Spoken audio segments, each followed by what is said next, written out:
Hello guys, good morning সবাইকে। সবাই কেমন আছো? আশা করি সবাই ভালো আছো, সুস্থ আছো। আর আমিও তো খুব ভালো আছি। তো সকালবেলায় উঠে দেখো যা আর কি কাজগুলো ছিল সব গুছিয়ে চলে এসেছি রান্নার এখানে। তো আজকে ভাবছিলাম টিফিনে কি করি। তো ভাবলাম আজকে অন্বেষার পছন্দের জিনিসগুলো বানিয়ে ফেলি। তো ও সুজি আর পরোটা খেতে ভীষণ পছন্দ করে। আর মানে এমনি কোনো তরকারি বা কোনো সবজিও পছন্দ করে না। তো যার জন্য আজকে দেখো সুজি বসিয়ে দিয়েছি এই সাইডে। আর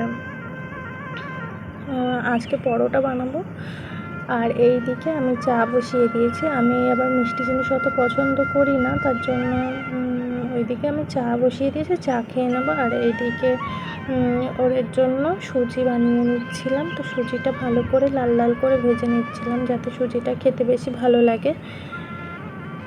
তো তারপরে দেখো এদিকে আমি ভেজে ভালো করে এখানে আর কি ভেজে নিয়েছিলাম, দিয়ে তারপরে জল দিয়ে দিয়েছি। আর এই দিকে সুজিটা হতে হতে আমি চলে যাব। এখানে আমি সকালে অনেক বাসন মেজে রেখেছিলাম, দেখো সেইগুলো আমি টেবিলের ওপরেই রেখে দিয়েছি। তো ওগুলো আর উপর করার টাইম হয়নি, তো করে রাখবো। আগে চাটা খেয়ে নিই তারপরে। তো দেখো চাটা ছেঁকে নিলাম, আর দেখতে কি দারুণ লাগছিল চাটা। তো চলো চাটা খেয়ে নিই, দিয়ে চাটা খেয়ে দেখো চলে এসেছি আবার। তো এখন একটু ময়দা মেখে নেব। ময়দা না, আটাই, আমি ভুল বলেছি।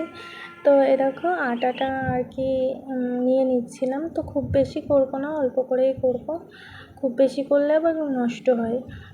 তো অল্প একটু আটা নিয়ে নিলাম, সেটা ভালো করে একটু তেল দিয়ে আর একটু নুন দিয়ে ভালো করে মেখে নেব।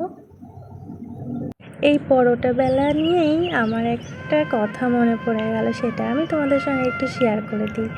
তো জানো তো, যখন মানে বিয়ে হয়ে এসেছে তারপরে কিছুদিন পরে এখানে দুর্গাপুজো, আর আমার শাশুড়ির বাড়িতে দুর্গাপুজোতে কোনো ভাত কিংবা কোনো অন্য কিছু খায় না, শুধু লুচি, আলুর দম, মানে ছোলার ডাল, এই সবই খায়। তো আমাকে দিয়েছে লুচির ময়দাটা বেলতে। আমি তো ময়ান দিতে জানি না, আমি জানতামই না যে ময়ান জিনিসটা কী। দিয়ে আমি তো কোনো রকম আর কি জল দিয়েই মেখে দিয়েছি। দিয়ে আটাটা তো ভালো মাখা হয়নি, ময়দাটা কেমন হয়ে গেছে। দিয়ে তারপরে আমার বড় মাসি শাশুড়ি বলছে ময়ান দিয়েছিলে। তখন আমি বলছি ময়ান আবার কি। দিয়ে আমাকে বললো এরকম আগে একটু তেল দিয়ে ভালো করে মেখে ঝুরঝুরে করে মেখে নিয়ে তারপরে ময়দাটা মাখতে হয়। সেই থেকে জানলাম যে ময়ান দিয়ে এরকমভাবে লুচি বানাতে হয়। আগে তো মা বানাতো, তো জানতাম না, পরে জানলাম। তো সেই থেকে এখন ভালো করে এরকম ময়ান দিয়েই আর কি বানাই। তো যাই হোক, দেখো ওখানে তো বাসনগুলো সব উপর করে রেখে দিলাম ময়দাটা মেখে। তারপরে উপর করে রেখে এইদিকে সব আমি আর কি পরোটাগুলো সব বেলে নিয়েছি। আমি মানে বেলবো একদিকে আর একদিকে ভাজবো, এইটা আমি পারি না। মানে কেমন যেন হয়ে যায়, একদিকে বেলতে গেলে আর একদিকে পরোটা পুড়ে যায়। তো যার জন্য আগে সব পরোটাগুলো বেলে নিয়েছি, তারপরে দেখো সুন্দর করে ভেজে নিচ্ছিলাম উল্টিয়ে পাল্টিয়ে। আর এতে পরোটাগুলোও বেশ ভালো হয়, এক সাইড পুড়ে যায় না। তো অনেকেই পারে একদিকে বেলতেও পারে, একদিকে মানে ভাজতেও পারে, তো আমি পারি না। তো যাই হোক, এখানে দেখো সুন্দর করে ভেজে নিচ্ছিলাম। আর এইদিকে ভাজা তো আমার হয়ে গেছে। আর এইদিকে অন্বেষা তানিশাদের আমি ঘুম থেকে তুলে দিয়েছিলাম। তো তারপরে দেখো এদিকে চুলগুলো ভালো করে বেঁধে দিয়েছিলাম। তারপরে এখানে খাবারটা দিয়ে দিয়েছি, আর খাবারটা ওরা বসে বসে খাচ্ছিল। এইদিকে তো তানিশা আর অন্বেষাকে আমি আজকে বলেছি তোরা আজকে একা হাতেই খাবি, আমি আর আজকে খাইয়ে দেবো না। ওরা শিখবে না বলো তো, একা একা হাতে খেতে হবে পরিষ্কার করে, শিখতে হবে। তো না শিখলে কি করে হবে বলো তো, আমি কতদিন খাইয়ে দেবো। ওই জন্য আজকে বলেছি তোরা একা একাই খাবি। তো দেখো একা একা সুন্দর করে গুছিয়ে খাচ্ছিল, বেশ ভালোও লাগছিল দেখতে। পরোটার উপরে বেশ সুজি মাখিয়ে সেই ছোটোবেলাকার মতো খাচ্ছিল, বেশ ভালো লাগছিল। তো আমি ওদেরকে আজকে একা একাই খেতে দিয়েছি, দিয়ে আমি এখানে চলে এসেছি। আমিও একটু সুজি নিয়ে নিয়েছি, আজকে আমারও খেতে ইচ্ছা করলো। মনে হলো খাই। তো এখানে মানে দুটো পরোটা নিয়ে নিয়েছিলাম আর একটু সুজি নিয়ে নিয়েছিলাম। তো খাচ্ছিলাম, বেশ ভালোই লাগছিল, খারাপ লাগছিল না। অনেক দিন পরে খেলাম তো তাই জন্য ভালো লাগছিল।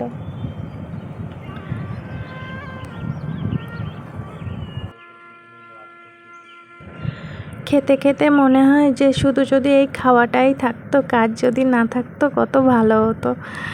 তো ভাবতে ভাবতে এই ভাবনাই তো থেকে যাবে, ভাবনা তো আর সত্যি হবে না। তো যাই হোক, খাওয়া দাওয়া কমপ্লিট করে আবার চলে এলাম রান্নার এখানে। দেখো আজকে রান্না করব হলো চিকেন। তো যার জন্য এখানে আলুগুলো ভেজে নিলাম। আর আমার হাজবেন্ড যেহেতু চিকেন খায় না, তো ওর জন্য রান্না করব আজকে ডিমের তরকারি। তো ওই দিকে আমি ডিমের তরকারিটা বসিয়ে দিয়েছি আর এই দিকে আমি চিকেনটা বসিয়ে দিয়েছি।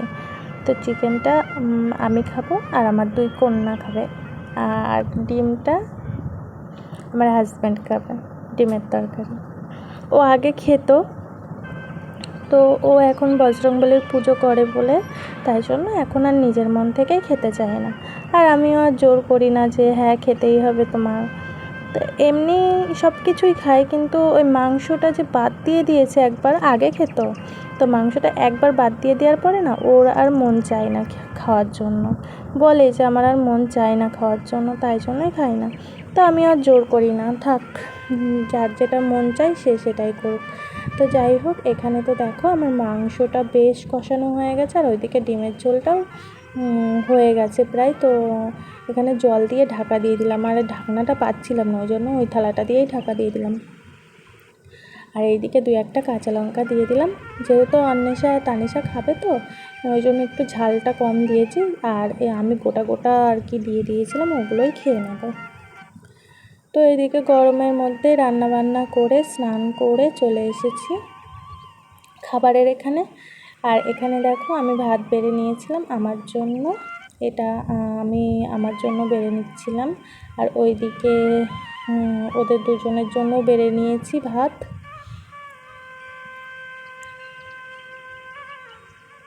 তো থালাটা সুন্দর করে সাজিয়ে নিচ্ছিলাম, সাজিয়ে খেতে আমার ভীষণ ভালো লাগে।